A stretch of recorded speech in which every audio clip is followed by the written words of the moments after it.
March is less than 2 weeks away, and in a little less than a month, we will all be scrambling to fill out our brackets for March Madness. It's a great time to be a college basketball fan and just a sports fan for that matter. But real quick, if you're new around here, make sure you subscribe because with March coming, we got a bunch of college basketball content. We're doing these Power 40 rankings every single Monday, as well as when conference tournaments start up. We're going to be predicting all 31 conference tournaments. And then obviously making our March Madness predictions. So if you are new around here, make sure you subscribe. But with all that being said, let's go ahead and jump right into the Power 40. So we got a blank slate. We're going to talk a little bit about each and every team that I have in here and just kind of give my reasons of why I decided to pick them. And just a quick heads up, the bubble this year is just, I mean, you could throw any team. I mean, there's like 15 teams that I considered from like even like 35 all the way to 40. I mean, you could really go any way with this. The bubble is just really not that great this year. At 40, I'm going to go ahead and give it to Texas. They just beat Kentucky. I felt like that was one of the best wins of the weekend for any of these bubble teams, so I felt they're deserving to get that 40 spot. And, you know, when you look at teams like Nebraska, who I strongly considered, Vanderbilt, Oklahoma, a lot of those teams also lost. Texas did, in fact, lose, but they lost to Alabama earlier in the week, and then they responded with a win over Kentucky. So I felt like they had the best loss of a lot of these teams I considered, and I also felt like they had the best win of this past week. So I feel like Texas at 40 is pretty fair here. But yeah, there was a lot of teams I considered. At 39, I'm going to go ahead and throw in BYU. They're actually very high in KenPom. They're 33rd right now, 17-8, top 15 in offense, by the way. BYU's been kind of flying under the radar. I'm not hearing a lot of talk about them. But I believe they're on quite a bit of a win streak. They just knocked down West Virginia, who was a team that I had 40 last week. But BYU's been actually pretty solid. They've won two in a row, two big wins this past week, West Virginia and Kansas State. Kansas State was hot. Kansas State was trying to make a late season, tournament push. BYU did end up beating them by 15. Now this week they have another huge week, a home game against Kansas and at Arizona on Saturday. We'll see how they look in these two games. If they can split, that'd be great for them. But even if they lose both, if they can keep one or both of them close, BYU will be put in a very good spot. And good for them. They lost their coach. They lost a lot of their guys from last season's team, and they are looking like they're going to get into the tournament. We will see. At number 38 is going to be Drake. They did end up losing to Bradley. Now, Bradley is the second best team in the Missouri Valley. So Bradley's 21-6. They're not a bad team whatsoever. Drake ends up losing by 2. That does hurt, but I still do believe they're deserving of a top 40 spot, and I still do believe they're deserving of an at-large bid just because of how weak the bubble is. They're 23-3. I mean, they're balling out. I don't know. I feel like Drake has done enough so far. I mean, they have some solid non-conference wins as well. I feel like Drake is deserving of a at-large bid as of right now at 23-3. I mean, come on. Number 37, I'm gonna keep Baylor in here. I had them at 29th, they're at 29th in KenPom. I had them at 36 last week. They're 16-9. They're 12th in offense, 65th in defense. So obviously the defense is their struggling point. This past week, they did end up losing at Houston, but they got a big win, a bubble win against West Virginia in overtime. West Virginia took 2 losses this week. Two bubble teams. I wouldn't say Baylor's a bubble team, but BYU for sure is. And West Virginia did go 0-2 this past week, so that's tough for the Mountaineers.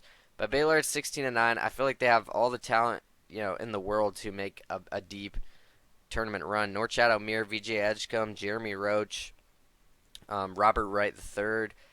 They got a lot of guys. I feel like Baylor could be a dangerous team on that 8-9 line that you don't really want to play if you're a 1 seed. At 36, I'm going to go ahead and give some love to the A10. I'll throw George Mason in these rankings. I feel like they've been on the edge for a while. They're 21-5.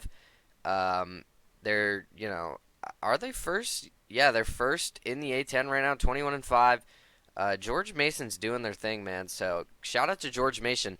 21-5. Just kind of out of nowhere. We'll see if they get an at-large bid. I'm not sure if the A10 will get any at-large bids. I think if they are going to get one, it is going to be my number 35 team. And yes, I have two A10 teams in the Power 40 right now. Kind of crazy, I know. But with the bubble just being so bad, I wanted to give some love to the mid-majors. So we got VCU in here. They're 20-5, second place in the A10. The thing about VCU is they're 32nd in KenPom, top 25 in defense in the country, top 60 in offense. So their KenPom numbers are much higher than George Mason, which is kind of why I put them ahead, one spot ahead. But these two teams play each other. George Mason at VCU on Saturday. That is a must-watch game. I know, it's going to kind of get slipped under the radar because Saturday there's a bunch of big matchups. This is a huge, huge matchup, 21-5 versus 20-5.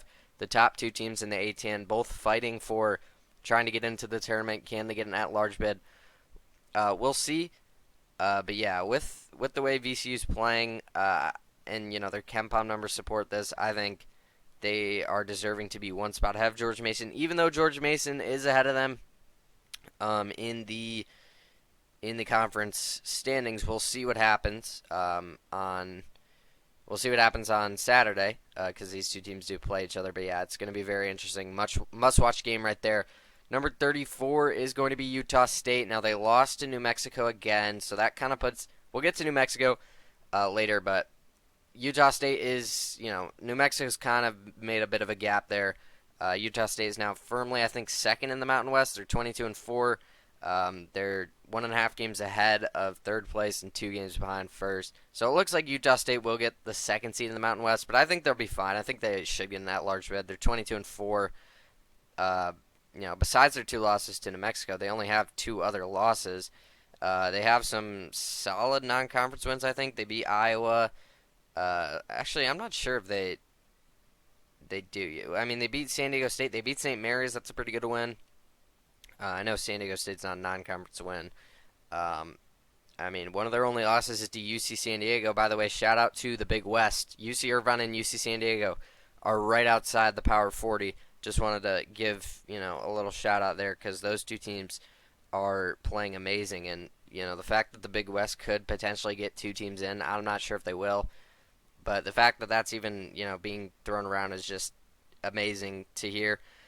Utah State is top 20 in offense, but defensively they're ranked 117, so that's pretty concerning. But I think at 22-4, I think they should have an at-large bid pretty much wrapped up now, unless they lose out or something crazy. Oregon, going into this week, I said they needed to win their 2 games they had this week. They were must-win games. They did. They beat Northwestern and Rutgers relatively easily. Both were at home. I expected this. They needed it. They were skidding. They were falling. Now they're gaining some control back. They're 18-8. I think Oregon should be fine now. They're top 40 in offense, top 50 in defense. This is still a solid team, but just not as good as maybe we once thought. Number 32 is going to be Gonzaga. They them and Oregon just kind of move up, just based off of teams ahead of them losing. Gonzaga's 20-7. They beat San Francisco this past week. That was actually a pretty good win for them. San Francisco was kind of knocking on the door of the Power 40. They're 21-7. We'll see what happens with San Francisco. But don't write them off completely. They probably won't get an at-large bid. They probably need to win the West Coast. But San Francisco is 15-0 at home. And 21-7. So don't write them off completely. They're only a half game back of Gonzaga for third place. But yeah, there was a time where Gonzaga was, I think, maybe even 4th in the West Coast Conference. I know they were for sure 3rd. They did overpass San Francisco with that win. Gonzaga is still very high in terms of KenPom. They're 11th, 8th in offense, 42nd in defense. So obviously the computer numbers are going to love them, but they've just really struggled this season.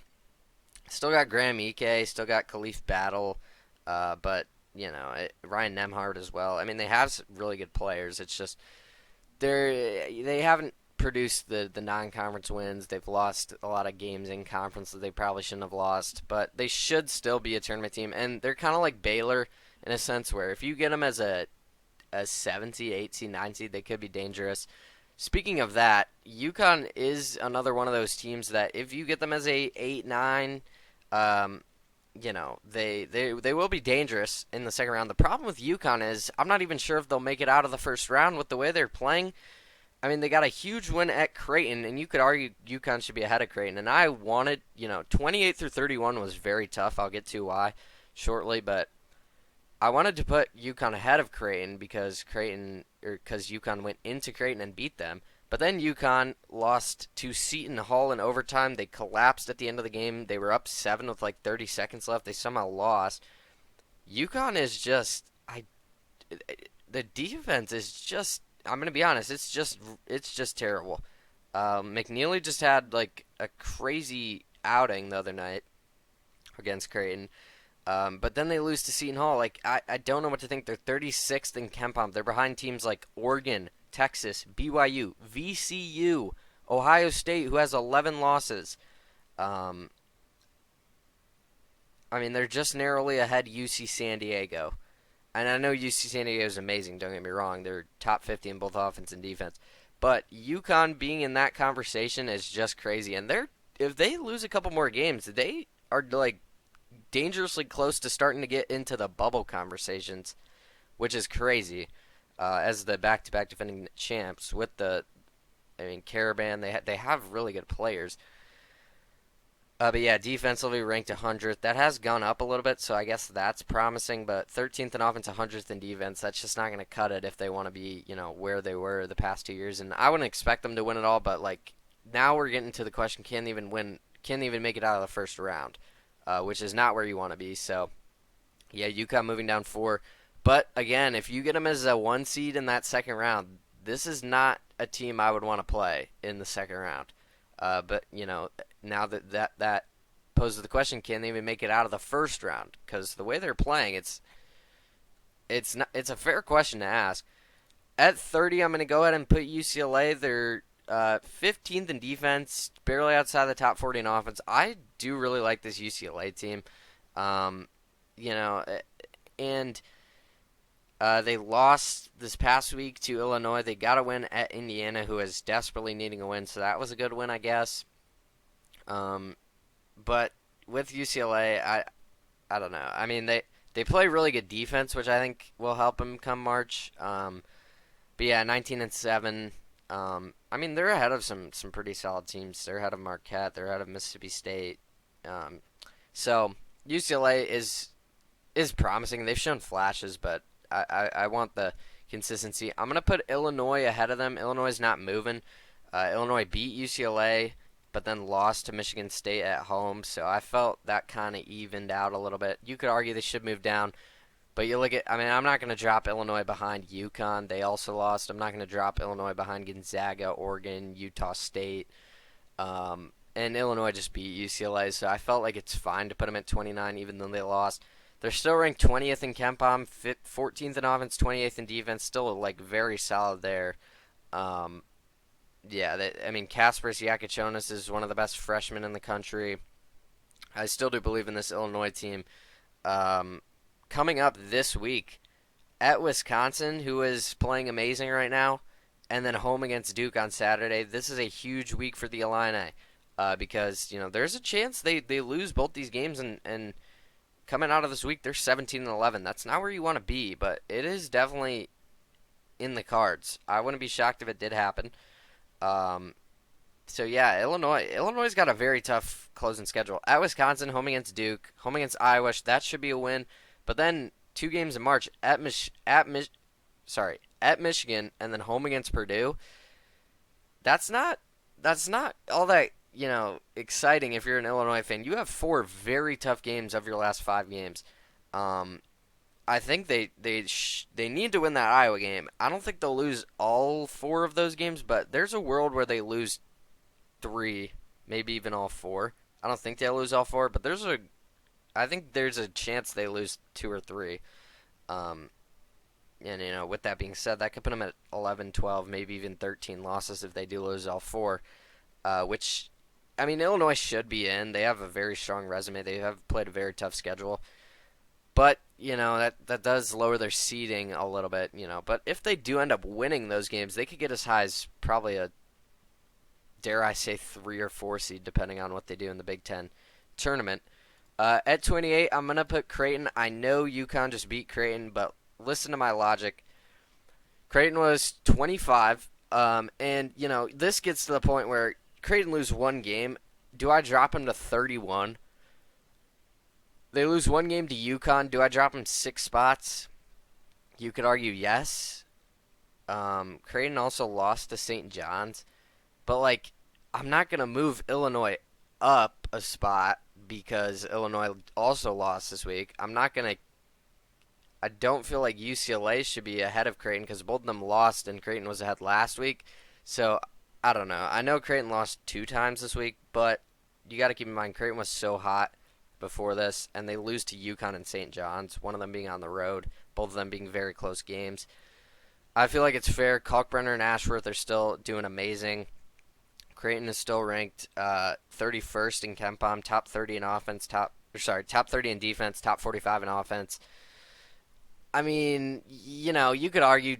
I mean, I would say 28 through 31 could be arranged in a lot of different ways. I feel like what I have right now is fair. You could argue Illinois and UCLA should be 28, 29, and then UConn Creighton could be 30, 31. But I feel like this is fair. But again, you could kind of put it in a lot of different orders. I don't know though. That's just kind of where I stood at this point. At 27, I'm gonna go ahead and put St. Mary's here. They move up 4 spots. They did lose last week, but this past week, they lost 2 weeks ago, but this past week, they did end up winning. A lot of these teams, as you can see, Creighton, Illinois, UCLA, UConn, Utah State, they all lost, so St. Mary's kind of just moved up because of that. But that's not a knock against St. Mary's whatsoever. St. Mary's is ranked 10th in the country in defensive efficiency. They're top 40 in offense. This is a team that I could see making some noise in March. They're 21st in overall in KenPom. That's ahead of teams like Michigan, Clemson, Ole Miss, Louisville, Marquette, Mississippi State. All teams that are ranked ahead of them. So St. Mary's is very strong. They're, by the way, just narrowly behind Illinois, Kentucky, St. John's, Michigan State, Kansas, barely behind those teams. So St. Mary's is a, in my opinion, the best team in the West Coast Conference by a pretty decent margin as well. I think they're a good amount better than Gonzaga right now. So we'll see what happens in the West Coast Conference. I wouldn't be shocked if Gonzaga did win, but St. Mary's right now I believe is playing very, very well. Speaking of playing very, very well, let's look at the New Mexico Lobos. They are strongly in control of the Mountain West. They just swept Utah State. They won the second game over Utah State. That was a very close game, back and forth game. Donovan Dent has got to be an All-American. He's averaging 20 points a game, 6 assists, 3 rebounds, almost 2 steals and a block. By the way, Junior Joseph, their center, Nelly Junior Joseph, he's having a great season. But Donovan Dent has been amazing for them. New Mexico is a very experienced team. They were a trendy Cinderella pick. They made it into the tournament last year as an 11 seed, and they're probably going to get a higher seed as long as they don't collapse. Which they have a pretty tough closing schedule. They play at Boise State and at San Diego State coming up, so those 2 games are definitely not easy. Those are 2 of the better teams in the Mountain West. San Diego State is desperately needing a win like that. San Diego State I did consider putting into the Power 40, but I kept them on the outside looking in. But San Diego State is a bubble team, and they're kind of teetering on in or out. We'll see what happens with them. That would really benefit the Aztecs if they could win, but I don't know if I see it with the way the Lobos are playing. I really wanted to put them in the top 25, but I kept them out. I kept them 1 spot short, but don't be surprised if next week they are in there. At 25, I'll go ahead and put Louisville. I kept Louisville ahead of New Mexico. I knew New Mexico got a strong win, but Louisville is 20-6. I mean, they've won 4 in a row. I feel like they're deserving of a top 25 spot. They're playing amazing. They're 25th in KenPom as well. They're just barely outside the top 20 in offense. They're top 30 in defense. This Louisville team is, in my opinion, I think pretty clearly the 3rd best team in the ACC, only behind Duke and Clemson. Chucky Hepburn's been amazing for them. Terrence Edwards Jr. also averaging 15 points a game. They got a lot of guys. They got 5 guys averaging over 12 points a game. I know one of them hasn't really played, it's really four guys. But I mean, they have three guys averaging over 14 points a game. You don't see that very often. So this Louisville team, very deep, very well coached. Shout out to them. Uh, they have really turned that program around this season. At 24, this is where I'm going to put Kansas. Kansas continues to fall. I continue to like them less and less. I feel like this happens every year where late in the season they just lost to Utah. I mean, what are we doing? Come on, they're 17-8. Coming into the year, they were the number one team. Hunter Dickinson just kind of picks and chooses when he wants to show up. He's still averaging 16 and 10. Zeke Mayo did go down with an injury, I believe, so that's definitely concerning. DeJuan Harris and KJ Adams only averaging 10 and 8. You'd like to see a little bit more out of them. They're, experienced. They're kind of important pieces. They're fifth in defense, but offensively at 48th. That's very concerning. I'm just not liking what I'm seeing from Kansas right now. They've lost, I think 4 of their last 7, if I'm not mistaken. It feels like every week they win one, they lose one, they win one, they lose one. I don't know. I mean, just in this past month, they've lost to Baylor, Kansas State, and Utah. They did beat Iowa State in there, but you can't be losing to Utah. I mean, they should be in the tournament pretty clearly still, but I don't know. This not the time to be playing your worst, and I think that's exactly what Kansas is doing. Memphis finally gets caught there in the American. They were sneaking by these bad teams in the American. I was waiting for it to happen. Finally did. They lose to Wichita State, and that's nothing against Memphis. I still think they have a very strong non-conference resume. They should get an at-large bid pretty easily there at 21-5. PJ Haggerty is looking like an All-American, 21 points a game. Tyrese Hunter, Dane Danger, Colby Rogers. This is a really good team. But they were kind of getting lucky in the American. They were just sneaking by these bad teams. They did end up losing.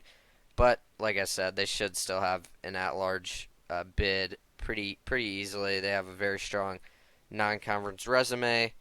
And I do believe they're still pretty high in KenPom, although I may be mistaken because I'm looking for them. Yeah, they're 47th. I thought they were a little bit higher than that, but Memphis should be fine, though. They're 21-5.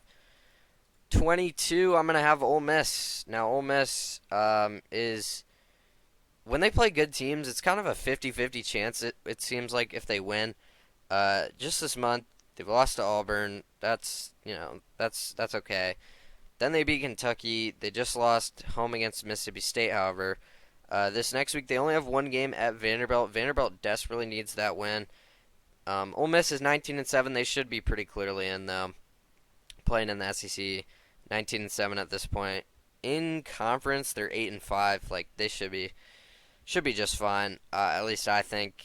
Ole Miss is still playing really good. Chris Beard's got him in a very good shot. Sean Padula, I believe is how you say his name, 15 points a game. In terms of KenPom, Mississippi is ranked 24th, top 40 in offense, top 20 in defense. It's not a bad, KenPom numbers at all. That's pretty solid. I don't expect them to make a Final Four run, but they could definitely be a Sweet 16 team, maybe an Elite 8 team at their very ceiling. But I could see them being a Sweet 16 team depending on their draw, what seed they get. It's looking like right now they'll probably be in that 5, 6, 7 range. I'd probably say a 6 if I was giving them a seeding right now. But they're a very good team. 21, I'm going to have Mississippi State not moving where they're at. I believe they split this past week. They lost to Florida at home by 13, but then they responded with a road win against Ole Miss. I think that's perfectly fine to just keep them where they're at. Josh Hebbard's doing really good for them, 17 points a game. And they're very similar to Ole Miss. 24th in offense, 45th in defense. Just kind of, flipped. Ole Miss is better defensively than offensively. But yeah, Mississippi State just beat Ole Miss on the road. They deserve to be ahead of them. At 20, I'm going to have Maryland moving up 4. They took care of business in the Big Ten this week. People aren't talking about Maryland. Maryland is a dangerous team. They're 14th in KenPom in the country. And they're 16th in offense and 20th in defense. Since whatever the stat is, since 2004, national champion has been both top 20 in offense and defense. And Maryland is in fact top 20 in both offense and defense. Do I think they'll win it all? No. But could they be a sneaky team to make a run? For sure. Derek Queen, their center, is averaging 16 a game. Jacoby Gillespie, 15 points a game. They're a very deep team. They have good guard play. They have a big man in the middle. This team it has all the tools. Let me tell you, they have all the tools. Don't be surprised if come Selection Sunday in my March Madness prediction video, you see me picking Maryland to Sweet 16 Elite Eight. I mean, I'm very high on the Terrapins. I think the Terps have a very good chance to make a deep run. Kentucky staying where they're at 19. Maybe I rated them a little bit low last week, but they did beat Tennessee, but then they lost to Texas. So kind of the Mississippi State thing where, well, not the same. Mississippi State had a good loss and a good win. Kentucky had a really good win, and kind of a bad loss. I mean, Texas is a bubble team. Now this week they play home against Vanderbilt and at Alabama. Those are two very, very, very good teams. Very tough teams, especially Alabama. Otega always still doing his thing, 16 points a game. Jackson Robinson, Lamont Butler has been out. Kentucky is just getting the injury bug, man. They can't seem to stay healthy. When they are healthy, they can beat anyone in the country. We've seen that. They've beat Tennessee, I think, twice now. They're fifth in offense, by the way. That's never something you want to see. But 76th in defense definitely does concern me. They're kind of like they're pretty much the opposite of St. John's in a way. I mean, almost to a T. So, but Kentucky, I think at their best, when healthy, can beat anyone. But at their worst, they can also lose to anyone, which definitely does concern me for March because I feel like that was kind of the same thing last year. We saw what happened last year when they lost to Oakland in the first round. 18, I'm going to have Arizona. They're still top 25 in offense. They're still top 12 in defense. But they did lose 2 games this week. It's only fair that I got to move them down. I still really like this team. Caleb Love is, doing his thing. But they lost at Kansas State by 3, and then they lost to Houston by 4. They played Houston very well. They play one game this week, home against BYU, who is inside my Power 40 right now. So we'll see what happens there. Caleb Love is up to 16 points a game. I still do really like this Arizona team, like I said, but losing 2 games, they got to drop a little bit. At 17, this is where I'm going to put Clemson. Clemson just benefits by, you see all these teams moving down in this range. Clemson just benefits by taking care of business and, winning games they should win. They beat UNC and Florida State this past week very easily. They're 21-5. They're clearly the second best team in the ACC. And don't forget, recently they just beat Duke. They're only a game back of Duke, by the way, in the ACC. 13-2 in the ACC. Clemson should easily have a bid secured. They're at SMU on Saturday. SMU is a bubble team. We'll see what happens there, but with the way Clemson's playing, I would expect them to win. They're top 20 in offense and top 30 in defense as well. Like this Clemson team is great. At 16, I'm going to put Missouri here. Missouri is 11th in offense, 40th in defense, 15th overall in KenPom. Shout out to Missouri. Nobody thought – I was actually higher on Missouri coming into the season than pretty much everyone else. But nobody thought they'd be this good. I didn't think they would be top 16 good at any point in the season. And Missouri this past week picked up 2 very big wins, 2 wins they won easily against Oklahoma and at Georgia, which I feel like people don't talk about enough, but beating bubble teams on the road, I feel like needs to get a little bit more praise. Like, because those bubble teams, when they get a good team at home, they desperately need a win. Like they are playing all out. And Missouri won over Oklahoma at home and at Georgia very easily. Those are 2 bubble teams. Oklahoma's probably in, but Georgia probably is on the outside right now. So people don't talk about that. They play Alabama at home and then at Arkansas. So again, 2 very tough games. Arkansas is a bubble team, needing wins. But yeah, man, Missouri continues to roll. Their offense is just ridiculous. So Missouri, shout out to the Tigers. They're at 16. 15, I'm going to put Marquette. I'm just going to keep them where they're at. They maybe could have moved up maybe. I mean, they only played one game this past week against DePaul. They won. So I mean, congrats. Cam Jones is going to be an All-American, maybe first team. We'll see. If not, second team. Marquette is top 20 in defense and top 35 in offense. This is a team that could definitely make a run. Recently, they have been skidding a little bit, so it's good to only have one game this past week, kind of get back on track. They're still 19-6. This is still a really good team, and teams ahead of them lost, but teams behind them kind of worked their way up as well. So they're just staying right where they're at. I think 15 is fair. At 14, I'm gonna have Purdue move down 7. They went 0-2 this week. I think it's only fair. I know it was against two good teams, but when you look at what teams lower than them did, when you look at what teams right behind them did, it's kind of the same thing I just said. I think Purdue at 14 is fair, and this puts them a little spoiler. This puts them at the fourth highest ranked Big Ten team. By the way, coming into this week, they were the highest ranked Big Ten team. And honestly, if I had to tell you who I think would win the Big Ten right now, I might still say Purdue just because of Braden Smith, and he might be a first team All American. Trey Kaufman-Renn will maybe be an All American as well. Uh, Trey Kaufman-Renn averaging 19 a game, Braden Smith averaging 16 and 9. I mean, those two guys are ridiculous. Not to mention Fletcher Loyer, C.J. Cox is getting a lot of minutes for them. This Purdue team's still very, very strong. They play at Michigan State tomorrow. That's a huge game. But yeah, this past week they lost at Michigan by 2 and home against Wisconsin by 10. So a bit of a rough week. And then they play at Michigan State. Little bit of a spoiler, but Michigan, Wisconsin, and Michigan State are gonna be, in this range. I'll leave it at that. But Michigan State, as you can see, right ahead of them. Michigan State does move down 2. Now, Michigan State beat Illinois on the road, by the way. Good win there. But earlier in the week, they lost to Indiana. You can't do that. So Michigan State does drop a little bit. They're not going to drop a lot because they beat Illinois. That makes up for it. But this week is a huge week for Michigan State. This is a huge week for 11 through 14. I'll just leave it at that. Michigan State plays home against Purdue tomorrow and then at Michigan on Friday. Those are two huge, huge games because Michigan is going to be my 12th team. So Michigan State plays the two teams, the team ahead of them and the team right below them. Michigan State's got a huge, huge week ahead of them. By the way, Purdue's still ranked 10th in KenPom. That's part of the reason why I'd still pick them to win the Big Ten right now.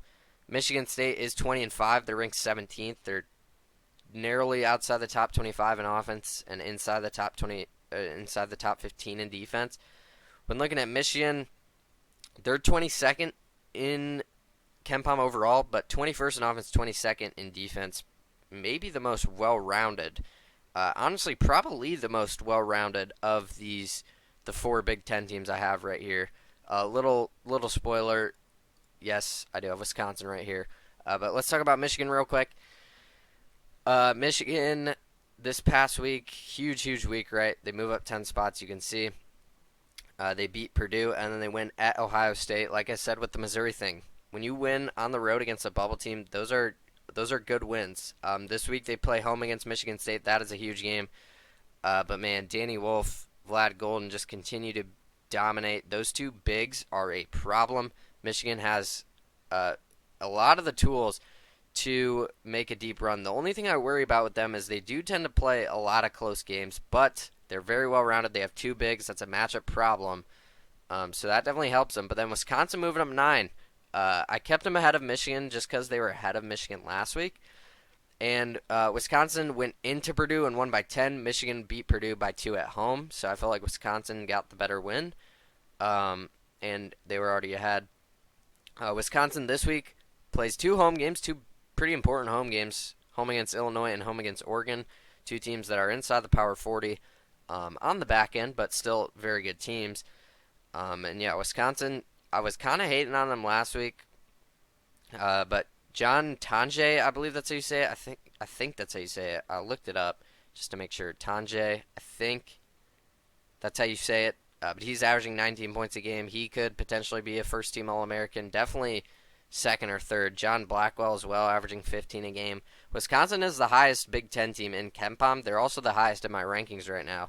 They're ninth overall in KenPom. They're 20-5, sixth overall in offense, 43rd in defense. They've got kind of a similar archetype to Purdue, but they just went into Purdue and beat them by 10. So Wisconsin is the highest Big Ten team. You could argue that Wisconsin maybe has the lowest floor of the Big Ten teams that they're clumped in with. You could argue that, but you could also argue, yeah, I mean, you could argue a lot of things. This Big Ten this year is going to be very interesting because you got the SEC, who everyone's talking about is the best conference. Clearly, I mean, I'm not saying they're not. They're likely going to break the record for most bids from a conference.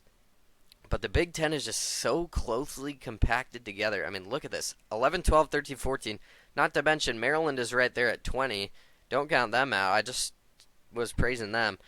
And you got teams as well. Illinois, UCLA. I mean, there's a lot of good teams. I mean, you got bubble teams, Ohio State, Nebraska. Oregon's in there as well. The Big Ten's got a lot of good teams this year. I'm very interested to see how the Big Ten tournament plays out. By the way, we will be predicting every conference tournament. I don't know if I said that already, but the Big Ten will. I mean, we're predicting all of them, but that video would be very fun. At number 10, I'm going to put St. John's. Keep them where they're at. I keep them where they're at because a lot of teams ahead of them lost. A lot of teams below them, won. There was a lot of movement around them. They lost to Villanova, but then they responded with a good win against Creighton, so those kind of cancel out in a way. By the way, R.J. Lewis Jr., 18 points a game. Kadari Richmond's been amazing. Ejiofor, I think that's how you say his name. 14 points a game as well. St. John's is just, they will out-physical you. They have the second-ranked defense in the country, only behind Tennessee. And, offensively they do struggle. I do worry how far St. John's can make it just because they don't shoot threes very well. But defensively, having the second-best ranked defense, and, they're still first in the Big East as well, it definitely does help them. So they're 22-4. They have yet to lose at home, by the way. So they're 16-0 at home. St. John's at 10, I think, is fair. But, again, I do worry how far they can make it in the tournament just because of the lack of threes. Texas Tech moves up 4. They took care of business this past week. They beat Arizona State. They almost lost. They won in double overtime.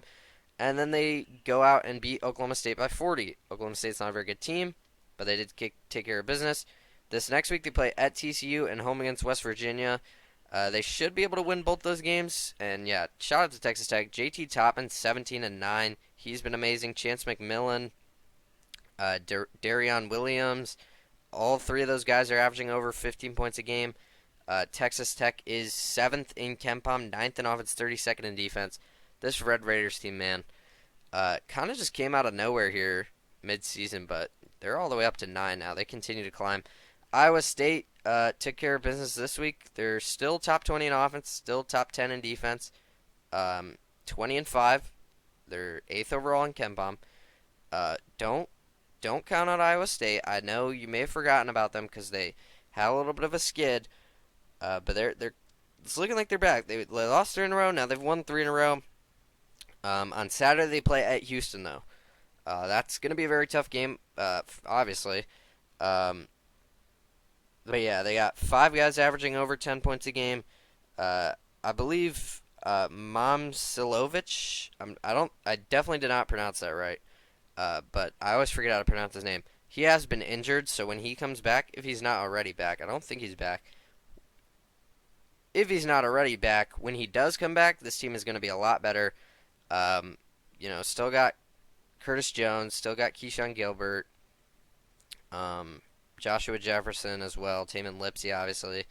Still a very good team. Don't count on Iowa State. I wouldn't be surprised if they won the Big 12. They are that good. We'll see what happens at Houston on Saturday. That's a huge top 10 game. But as of right now, I got them at 8. 7 is going to be where I put Texas A&M. Now, Texas A&M, in the committee, the little preview they do, the top 4 or the top 16 teams, Texas A&M was ranked 6th. That was a lot higher than I thought. I thought they would for sure be 7 or 8. Them and Purdue at 7 or 8. I thought Houston would be higher. Houston was ranked 8th. Texas A&M did beat two bubble teams, both at home, Georgia and Arkansas, but they did beat them. Now this week they have a huge, huge slate at Mississippi State. Could be a bit of a trap game because Saturday they play home against Tennessee. But yeah, Buzz Williams has got this team playing amazing. Wade Taylor obviously doing his thing.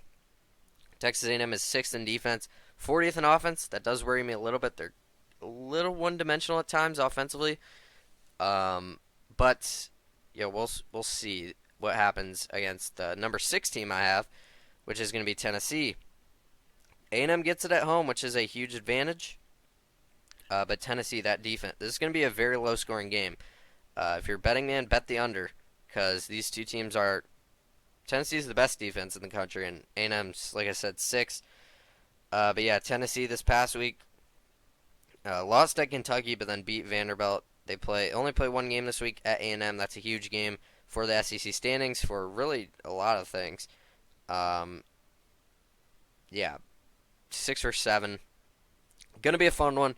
Chaz Lanier has been amazing. He's 17. He's up to almost 18 points a game. Zakai Ziegler's doing his thing. This Tennessee team is really good. I feel like people aren't talking about them a lot, but they have the number one defense in the country. I know offensively they're 30th, but they have guys who can go out and get you a bucket. I really like Tennessee. They're 21-5. I think 6. Moving down one because they lost to Kentucky, but they're still at 6. Houston at 5. They continue to look like the best team in the Big 12. This past week, they picked up 2 very big wins, home against Baylor and then at Arizona. That's a huge win. And coming up, they play tomorrow. They play at Arizona State. That should be a win. Could maybe be a trap game because Saturday they play home against Iowa State, and then next week on Monday they play at Texas Tech. So they have 2 top 10 matchups coming up, and they're at 5 right now. Eldred Cryer is potentially going to be an All-American. Emmanuel Sharp's been amazing. Jawan Roberts defensively has been ridiculous for them. Houston is one of only 3 teams to be top 10 in both offense and defense. They're 10th in offense, 3rd in defense. The numbers really love Houston. They're looking like the best team in the Big 12 right now. I got them at 5. Number 4 is where I'm going to put Alabama. Obviously, they lost against Auburn at home. The cracks were showing a little bit in that game. I don't know if it's really Alabama's fault, though. Auburn just defends the 3 so well. I mean, Alabama was struggling to come back, and it felt like Auburn had the answer every time Alabama would try to make it a run. They got it tied. I don't know if they got the lead at any point in the second half, but they got it tied for sure. Mark Sears is definitely an All-American, though. 18 points a game. Grant Nelson is 13 points a game, 8 rebounds. Aiden Holloway is really good for them as well. They got 5 guys averaging over 10 points a game. They have the number 2 offense in the country, only behind Auburn, as well as the number 38 defense. But, like I've been saying, Alabama was worse defensively last year, and they made it to the Final Four. This year they're more experienced, and they're better defensively. So, they're definitely. They could definitely make the Final Four. Don't be surprised. Alabama was the number 2 overall 1 seed, by the way, in the committee. Now, are they now? Probably not, but they're still 21-4. This week they have a huge, huge week coming up, though, at Missouri and then home against Kentucky. Those are 2 very good teams. I wouldn't be shocked if they did end up dropping one of those games, but I don't see them dropping both, unless they're going on a crazy skid, unless Auburn makes them fall, but I don't really see it. At number 3 is where I'm going to put Duke. They're clearly the best team in the ACC, clearly one of the best teams in the country. They're 3rd in offense and 4th in defense. They're the only team to be top 5 in both offense and defense. And they're one of only 3 teams to be top 10 in both offense and defense, and they're top 5 in both. Cooper Flagg potentially could win National Player of the Year. I think it's going to be Janai Broome. But Cooper Flagg's averaging 10 points, 8 rebounds, or sorry, not 10 points, 20 points, 8 rebounds, and 4 assists, as well as almost 2 steals and a block. Con Kneppel's been amazing. Tyrese Proctor, their center, the 7'2" guy, he's been really good. They only play 1 game this week, or sorry, they play 2 at Virginia. They should win, and then at Illinois. Weird to see a 9-conference game so deep into the season, but that actually could be a game Duke loses. I wouldn't be shocked. But yeah, Duke is probably a lock for a 1 seed. There's a chance the SEC could get all four if Duke like falls, but I think Duke. I mean, they should at the very least make to the semifinals of the ACC tournament. I don't really see them losing another game this season besides maybe at Illinois on Saturday. Or maybe at UNC just because of the rivalry. But like I said, I mean, we saw Duke blow them out the first time, and UNC looks horrible. So I wouldn't be surprised if Duke ends up winning out all the way till March Madness. But yeah, with me saying that, they probably are locked for a 1 seed just because the SEC getting the top four, unless Houston gets in there, which maybe. But I think Duke is a 1 seed. If they skid and lose a couple games here down the stretch, which I don't think is very likely, but if it's always a possibility, then they will probably be a 2 seed, but they're a lock for a 1 or 2 seed, probably a lock for a 1 seed as well. At the number 2 spot, I'm gonna have Florida. Now you can make the argument. I know Florida did just beat Auburn at Auburn, this 2 weeks ago, and this past week they just won at Mississippi State in a very good game. Walter Clayton could potentially be a first-team All-American. Elijah Martin. Will Richard. Elijah Martin didn't even play in the Auburn game, by the way. Will Richard, Alex Condon. This Florida team is fourth in offense and ninth in defense. They're the fourth best team in KenPom right now, only behind Auburn, Duke, and Houston. Florida is playing amazing ball right now. And they should, run through these next 3 games. They're playing Oklahoma, at LSU, and at Georgia. Then going into March, they have a tough 3-game stretch: home against Texas A&M, at Alabama, and home against Ole Miss. But that's in a week or two. But yeah, I mean Florida. You could argue they should be number 1 just because they did beat Auburn recently at Auburn, by the way. But Auburn just went into Alabama and beat them. I feel like you got to put Auburn at 1 still. They're 23-2 compared to Florida's 22-3. They're first in the SEC compared to Florida's third. Florida's still behind Alabama. Janai Broom's probably the National Player of the Year. Todd Pettifer's been amazing. Chad Baker-Mazara. They have the number 1 offense in the country by far, and they're top 15, or actually top 14 in defense. I mean, you got to give it to Auburn. You just do. You still got to give it to Auburn. They just went into Bama and won. They were leading by a good amount for a lot of that game. Alabama did make it close, but Auburn, man, in the big games, man, they just look like an absolute force. They defend the 3 very well. They shoot the 3 very well. They have so many guys who can score. I mean, they have, 6 guys averaging over 10 points a game. That's ridiculous. They're deep. They're experienced. They have the best player in the country in Janai Broom. I mean, Auburn's a force, man. They're the first place by a whole game in the best conference in the country. Auburn's got to be number 1. They're kind of clearly number 1 right now, and they've been number 1 for a long time. But that is going to do it for the Week 16 College Basketball Power 40 rankings. Hope you guys enjoyed. If you did, make sure you go on there, leave a like. If you made it this far, I greatly appreciate it. If you made it this far, you might as well subscribe. We're trying to have 1,000 by the end of the year. We do college basketball, college football, NFL, NBA, and MLB. When those seasons are going. So if any of that interests you, make sure you subscribe. MLB content, it's going to be coming very soon with that season fastly approaching. And then obviously we're predicting all 31 conference tournaments, as well as March Madness right around the corner. So if you want more college basketball content, here's the place to be. Love to have you. Make sure you subscribe. If any of that interests you, turn on the notice to make sure you don't miss whenever we post. But with all that being said, that is going to do it. Hope you guys enjoyed. And I will see you guys later this week with probably another episode of NBA Playoff Watch.